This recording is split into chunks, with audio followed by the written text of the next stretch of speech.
solo soy un simple terrenal que vive alucinando.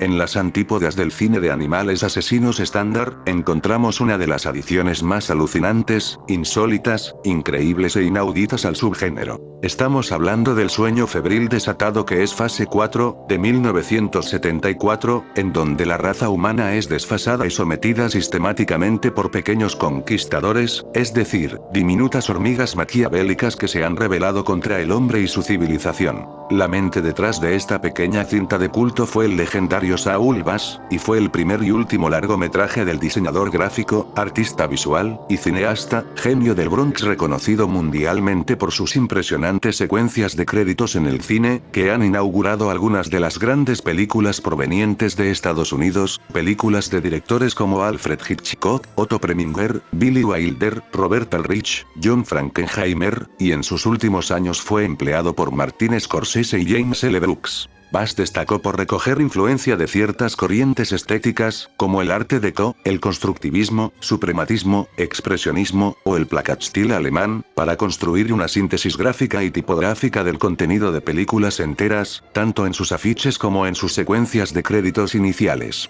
Estos llamativos resúmenes gráficos de concepción minimalista, con colores planos y elementos simplificados, estaban cargados con una gran fuerza metonímica y simbólica, depurados deleites estéticos que contenían, en su abstracción iconográfica, a toda una película en su potencia significativa, siendo capaz de esquematizar las coordenadas visuales y dramáticas que dan sentido a una obra en particular, emocionando y preparando al espectador mentalmente. El artista tuvo sus incursiones en el rodaje de ciertas películas, a veces dirigiendo y planeando secuencias clave en obras de otros directores, pero también haciendo de manera independiente algunos cortometrajes en los 60, como La investigación visual, que es El ojo buscador, de 1964, y el ocurrente estudio oscareado de la creatividad humana, que es ¿Por qué el hombre crea?, de 1968. Aunque no fue sino hasta fase 4, un proyecto vagamente inspirado en El imperio de las hormigas de H.G. Wells, concebido impulsivamente por un productor, y sin otra idea más que simplemente ser una película con hormigas asesinas, que Bass encontraría una manera de vaciar muchas de sus ideas visuales en un largometraje de principio a fin.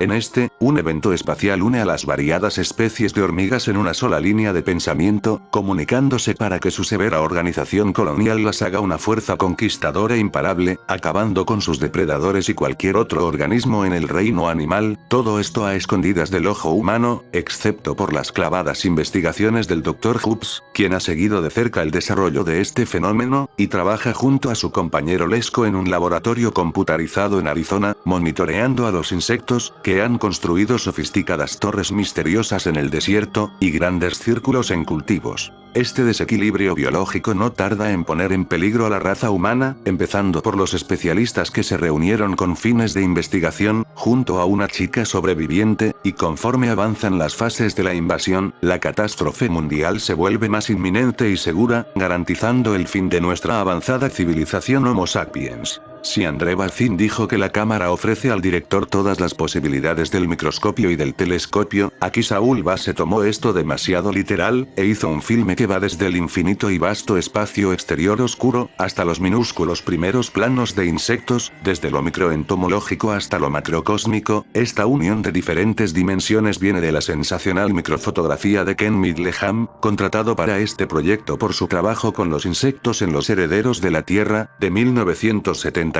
la cual también narraba una conquista por parte de estos organismos, aunque tampoco hay que desmerecer el trabajo de Dick Butch, cinefotógrafo británico que ha rodado ejemplares películas de género, Hechicero de Friedkin, y Destapes de Ken Russell a lo largo de su carrera. Ellos revelan el micromundo con lentes especiales que, al tener a sus minúsculos sujetos las mismas dimensiones que los humanos dentro del plano, los lleva al mismo nivel que el identificable para la percepción humana. En estos meticulosos planos pequeñísimos, se aprecia hasta el último granito de arena de las recónditas locaciones, haciendo que dos mundos, divididos por la percepción humana, sean reunidos por los avances tecnológicos del cine. Logra capturar los registros de variadas texturas, microscópicos relieves y entre entornos, superestilizados por su contrastante y colorida iluminación, espacios pequeñísimos vueltos vastos e inabarcables, con gran volumen y dimensión, también secciones de valor casi autónomo, como en las formaciones luminosas, y destellos cósmicos que inauguran la cinta, una alucinación lúdica con figuras y matices cromáticos lentamente cambiantes y volubles, cual abstracción caleidoscópica del genio Jordan Belson.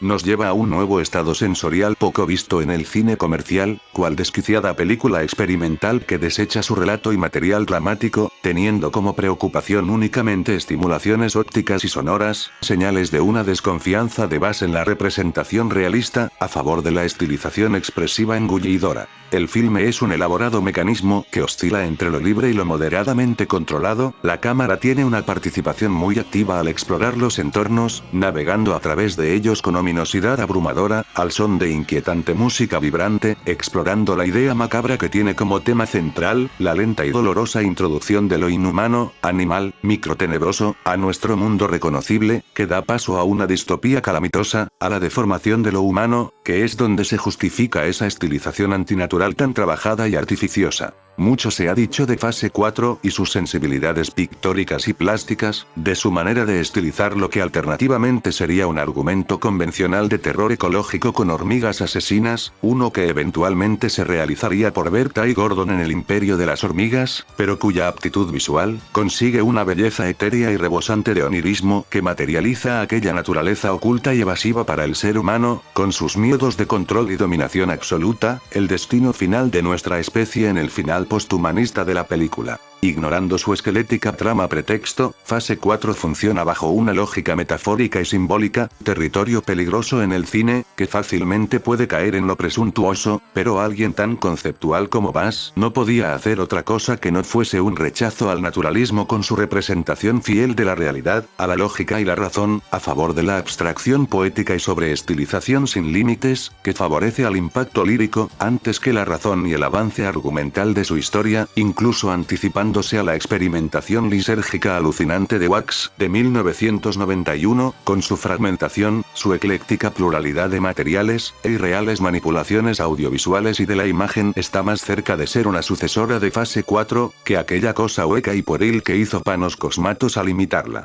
Aquí, la dimensión narrativa del conflicto humano, y lo que éste conlleva, como la progresión de personaje, caracterización y su rol en la trama, se desintegra paulatinamente, hasta terminar en la despersonalización de aquellas figuras humanoides conquistadas y deformadas. Es una película que consigue la superación de lo real para ir más allá de la percepción convencional. Se le podría calificar de peligrosamente sobrediseñada, o de excesivamente plástica, pues todo esto sería algo superfluo y desmedido, de no ser porque, precisamente, la cinta trabaja en la alteración de cualquier plantilla reconocible, y rompe, algunas veces, con el sistema representacional típico del cine comercial. Esto está mejor ejemplificado en ciertas porciones, que no tienen miedo a visibilizar su artificio, y en donde un distanciamiento es construido, como en un segmento de falla de energía dentro del laboratorio, cuando la imagen deja de mostrar el metraje rodado, y utiliza la total pantalla negra para representar la falta de iluminación, tomando prominencia como otro material estético, desencadenándose de la ilustración realista.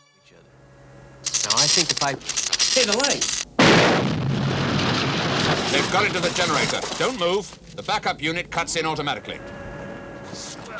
Todo lo reduce a imágenes y planos con predominantes colores llamativos, líneas negras y marcadas, puntos de color, y despojados planos pictóricos espectrales, con personajes viendo al difuso horizonte, prediciendo al aún más poético Fulci del más allá. Ejemplo perfecto de una abstracción que surge de una narrativa, en ese sentido, más cercano a sus colaboradores galardonados de lo que parece a la modificación hitchcockiana de la imagen, al sondeador movimiento premingeriano. El filme nos invita a admirar y contemplar lo misterioso, lo desconocido, lo bello. Esto no quiere decir que haya algún descuido, o desidia, no es una película estancada o incoherente, funciona en lo primordial, en lo referente al trabajo de dirección, pues Bass sabe contar perfectamente esta progresiva pero calmada devastación, virtuosamente encuadrando a sus deambulantes personajes en paisajes inhóspitos y áridos, ágilmente planeando la manera en la que organiza la sucesión de los planos, manteniendo el shock y la intensidad deseada en un filme propiamente de terror. Mejor prueba de esto es la supertensa lucha de mentes entre los científicos y las hormigas, o la horripilante escena en donde éstas salen de la mano de una víctima, incluso las silenciosas secuencias que cuentan todo con imágenes y sin explicación necesaria, como la pelea entre las hormigas y la mantis, o cuando las hormigas se transfieren un granito de arena con químicos, muriendo una por una solo para ser relevada por otra, todo esto para llegar hacia la reina. Sus personajes, un poco flacos de personalidad pero entrañables, también alivianan las cosas, y la lenta degradación mental del Dr. Hoops hasta su enfermiza obsesión con las hormigas es estupenda. Mucho de esto proviene del sólido guión de Mayo Simón, quien después se encargaría de Mundo Futuro.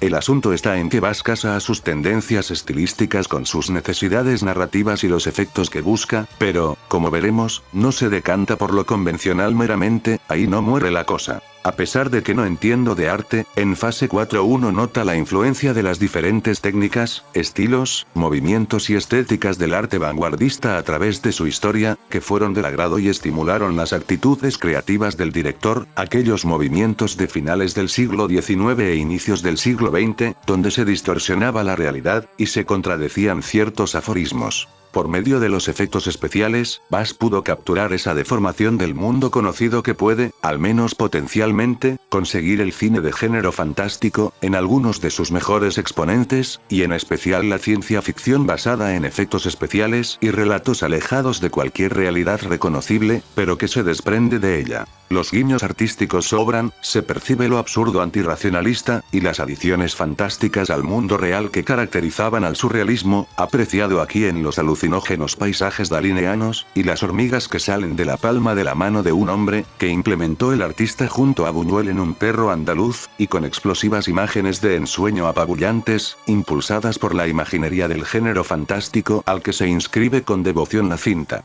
En suma, sacando provecho de la corriente de la que más bebía Saúl Bass, tanto para sus afiches como títulos, los movimientos vanguardistas mencionados, y añadiendo un cierto cuestionamiento de la representación, que era común en el cine de vanguardia sesentero estadounidense, la formulación formal de la película traspasa los límites de la realidad, arribando a la cualidad lírica inmaculada e inigualable. Todo esto se potencia con el final original, cortado por los productores antes de su desastroso estreno, pero que resurgió en el 2012 y que ahora se puede ver fácilmente, considerado por todos como el único y verdadero cierre de la cinta. Creo que lo que hace diferente a fase 4, de otras producciones donde los componentes plásticos se consideran importantes, o donde los valores plásticos dominan el cuadro, es que en cineastas como Guillermo del Toro, Wes Anderson, Tim Burton, Terry Gilliam, o Panos Cosmatos, la dirección de arte tiene un carácter irreflexivo, estéril, frío, cerrado en su propia redundancia y ostentosidad, que solamente puede terminar en dos principales trampas, ya sea en la exageración de su entorno decorativo, en la sobresaturación gratuita, o por otro lado, en la tautología estilística, en la mera ilustración y repetición de lo ya prefabricado en un guión, con la imagen subordinada a la trama e historia, donde la cámara solamente puede moverse por un espacio artificial ya estudiado, conformándose con mostrarlo sin más, resguardándose en la mediocridad de confección, en mecánicas prácticas de cobertura y edición. Lo contrario ocurre en fase 4, las abstracciones y los métodos empleados buscan estirar los límites de la representación misma, hasta desbordarlos y superarlos casi por completo, trabaja en la desnaturalización de este envase, al menos en su manifestación estándar, siendo a lo plástico uno de los diferentes sistemas que conforman la película, y a diferencia de sus opuestos mencionados, su forma y lenguaje no se apegan a los modelos académicos, industriales y convencionales, sino que los desfigura.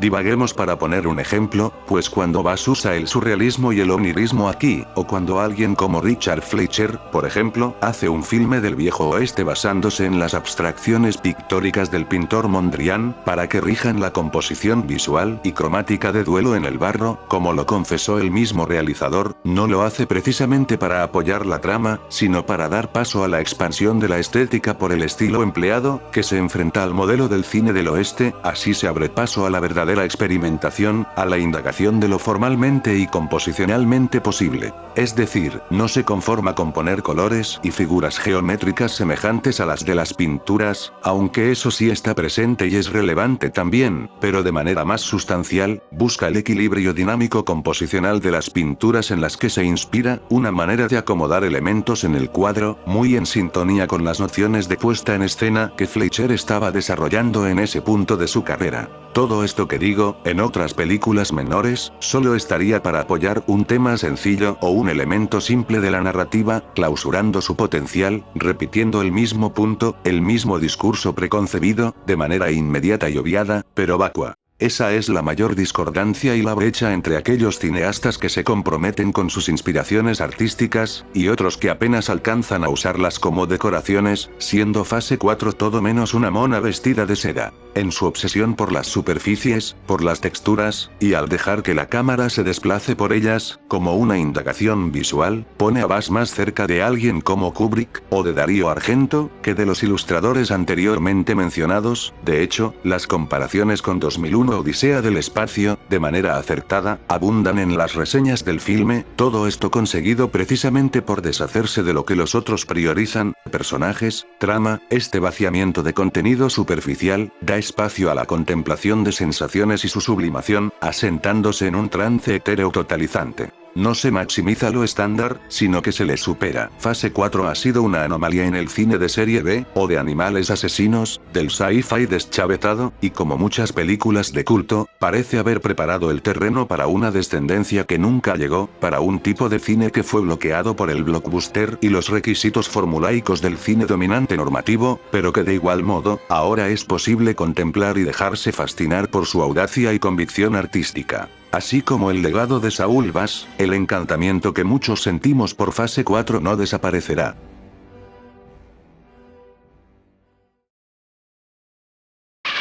More dirty wrestling tactics as Terror of Mechagodzilla returns. Coming up on Monster Vision, a prehistoric monster rises from the depths of the ocean. Extinct.